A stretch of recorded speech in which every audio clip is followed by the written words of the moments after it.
Movie के start में हम एलिसा को देखते हैं। वो ढेर सारे पैसे कमाना चाहती है। फिर एक दिन एक फैशन शो में जाने के लिए वो अपनी माँ से पैसे मांगती है, लेकिन उसकी माँ को यह सब पसंद नहीं था, इसलिए वह पैसे देने से मना कर देती है। फिर पैसों के लिए एलिसा अपने दोस्तों के साथ जुआ खेलती है और जुए में पैसे जीतकर फैशन शो में चली जाती है।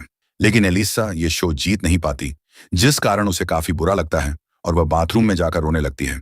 तभी वहां खड़ा रॉकी नाम का आदमी उससे कहता है, तुम बहुत खूबसूरत हो, तुम रोना बंद करो, मैं तुम्हारा कैरियर बना सकता हूँ। रॉकी अभी एलिसा से बातें कर ही रहा था, तभी वहां मारिया नाम की एक मॉडल आती है। वो एलिसा से कहती है, अगर तुम्हें मेरे जैसे बनना है तो तुम्हें भी अपना ताला खोलना होगा। यहीं पर रॉकी एलिसा से कहता है, अगर तुमने मुझे ऐसा करने दिया तो मैं तुम्हारी जिंदगी बना दूंगा। यह सुनकर एलिसा उसकी बात मान जाती है, क्योंकि उसे बहुत सारे पैसे कमाने थे। फिर जब रॉकी एलिसा को लेकर जाने लगता है, तभी एलिसा की मां आकर उसे वहां से ले जाती है। लेकिन एलिसा इससे खुश नहीं थी, क्योंकि उसे बहुत सारे पैसे कमाने थे। फिर जब बस में एलिसा की मां सो जाती है, तो एलिसा मौका देखकर मारिया के पास चली आती है। यहाँ मारिया और उसकी मां एलिसा को रॉकी के पास ले जाती है। यहाँ जाते हुए एलिसा काफी डरी हुई थी, क्योंकि आज तक उसने यह काम नहीं किया था। इसके बाद रॉकी एलिसा की लेने लगता है। अब एलिसा काफी पैसे कमाने लग गई थी। फिर एक दिन मारिया से कहती है, अगर तुम बैक डोर वाला काम करोगी तो तुम और भी ज्यादा पैसे कमा सकती हो। फिर एक दिन पार्टी के दौरान एलिसा कुछ लड़कियों को बोट पर जाते हुए देखती है। यह देखकर वह कहती है, हम वहां तक कैसे पहुंचेंगे। इस पर मारिया की मां उससे कहती है, हम यहीं पर ठीक हैं। दूसरी ओर बोट पर सैमुएल नाम का एक आदमी होता है, जो बड़े लोगों के लिए लड़कियों का इंतजाम करता था। एलिसा सैमुएल को ध्यान से देख रही थी, क्योंकि उसे वहां तक जाना था। फिर एक दिन एलिसा क्लब में सैमुएल को देखती है और मारिया को लेकर उससे बात करने जाती है।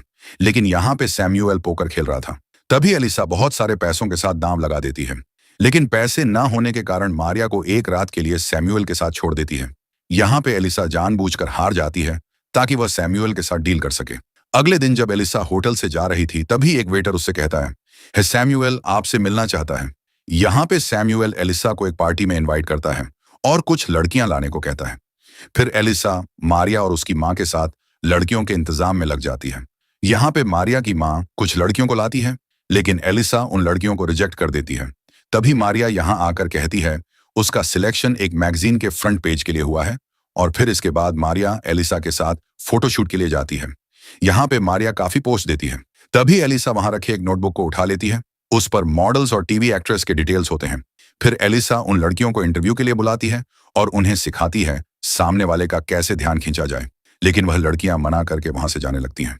दोस्तों, आगे बढ़ने से पहले आपसे गुजारिश है, अगर आपको वीडियो पसंद आ रही हो तो प्लीज चैनल को सब्सक्राइब कर लीजिए, जिससे आपको ऐसी अमेजिंग वीडियो मिलती रहे। इसी दौरान एलिसा की मां भी वहां पर आ जाती है और यह सब देखकर वो समझ जाती है एलिसा इतने पैसे कैसे कमा रही। यह सब देखकर एलिसा की मां वहां से जाने लगती है, लेकिन एलिसा भी उनके पीछे पीछे जाती है और अपनी मां को समझाने की कोशिश करती है। लेकिन उसकी मां उससे कहती है, तुमने यह पैसे गलत काम से कमाए हैं। और यह कहकर एलिसा की मां पैसे उसके मुंह पर फेंक देती है।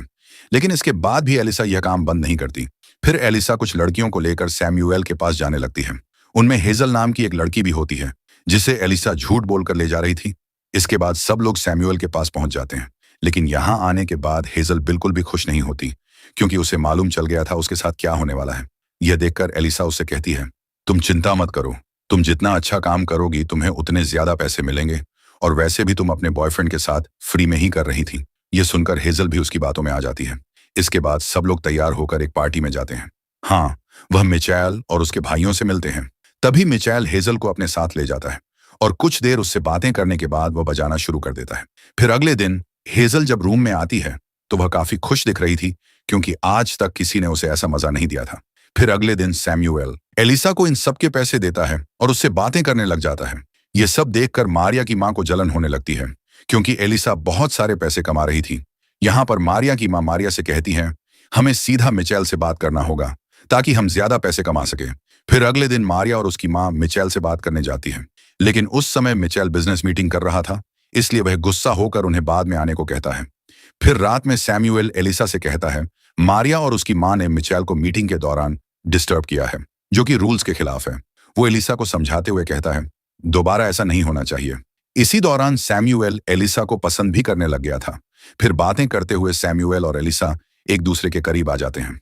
अगले दिन मीटिंग में मिचेल एलिसा को गिफ्ट देते हुए कहता है, मैं तुम्हारे काम से बहुत खुश हूं और अगली पार्टी में तुम 50 और लड़कियों को लेकर आओगी, लेकिन तुम मारिया और उसकी मां को नहीं ला सकती। इसके बाद एलिसा मारिया और उसकी मां से मिलती है, लेकिन वह उनसे मिचेल की बात नहीं कहती, क्योंकि वह अकेले इतनी लड़कियों का इंतजाम नहीं कर सकती। इसके बाद तीनों लड़कियों के इंतजाम में लग जाती है। इसी दौरान एलिसा एक पेंटिंग शो में जाती है, जहां उसकी मुलाकात जैक नाम के एक लड़के से होती है। जैक अपनी पेंटिंग्स बेचकर गरीब लड़कियों की मदद कर रहा था और एलिसा इसी बात से खुश होकर उसकी एक पेंटिंग खरीद लेती है। इधर एलिसा को जैक से प्यार हो गया था और अब दोनों के मिलने का सिलसिला भी शुरू हो चुका था। इसके बाद जैक एलिसा को अपनी मां से मिलाता है। डिनर के दौरान जब ये बातें कर रहे थे, तभी एलिसा को बहुत सारे मैसेज आने लगते हैं। यह देखकर जैक के पिता समझ जाते हैं एलिसा किस टाइप की लड़की है और वो जैक को एलिसा से दूर रहने के लिए कहते हैं। यह सुनकर एलिसा गुस्से में वहां से चली जाती है। दूसरी ओर एक पार्टी में हेजल का बॉयफ्रेंड उसे अपने अपने साथ चलने को कहता है, लेकिन हेजल उससे कहती है तुम मुझे भूल जाओ। फिर बाउंसर उसे धक्के मारकर वहां से निकाल देते हैं। अगले दिन एलिसा और मारिया के मां के बीच किसी बात को लेकर झगड़ा हो जाता है। यहाँ एलिसा गुस्से में कह देती है मिचेल ने तुम दोनों को ले जाने से मना किया है। यह सुनकर वो एलिसा और हेजल को घर से निकाल देते हैं। इसके बाद एलिसा हेजल को लेकर जैक के घर में रहने चली जाती है और यहाँ रहते हुए दोनों लड़कियों के इंतजाम में लग जाती है। लेकिन लास्ट मोमेंट पे एक लड़की कम हो जाती है। ये देखकर एलिसा एयर होस्टेस से कहती है क्या तुम $100 के लिए यह सब कर सकती हो। यह सुनकर वह मान जाती है और एलिसा के साथ चली जाती है। अगले दिन सैमुअल और एलिसा उन लड़कियों को लेकर राजा के पास जाते हैं। यहाँ पे राजा उनसे कहता है तुम में से जो भी मुझे हंसाए उसे $10,000 मिलेंगे। ये सुनते ही सब लोग अजीबोगरीब हरकत करने लगते हैं। इसी दौरान राजा को हेजल की एक्टिंग पसंद आ जाती है और इस वजह से ये पैसे उसे मिल जाते हैं। दूसरी ओर जब सैमुअल और एलिसा बातें कर रहे थे, तभी जैक आकर एलिसा को किस करता है। यह देखकर सैमुअल गुस्से में यहां से निकल जाता है। फिर रात में जब जैक और एलिसा एंजॉय कर रहे थे, तभी एलिसा को मिचेल का मैसेज आता है। मैसेज में लिखा था तुम्हें अभी 15 लड़कियों को लेकर पार्टी में आना है। यह देखने के बाद एलिसा लड़कियों को लेकर पार्टी में पहुंच जाती है। फिर इसके बाद मिचेल और उसके दोस्त मिलकर सबकी अच्छे से लेते हैं। इधर सैमुअल भी एलिसा के साथ मजे करने में बिजी था। फिर अगले दिन जैक एलिसा को बीच पर ले आता है और उसे शादी के लिए प्रपोज करता है। यहाँ एलिसा जैक को सच्चाई बताना चाहती है, लेकिन जैक उसे कुछ भी बोलने नहीं देता और इसके बाद दोनों शादी कर लेते हैं। फिर एलिसा भी अपने प्रोफेशन को भूलकर जैक के साथ जिंदगी बिताने लगती है और यहीं यह मूवी खत्म हो जाती है।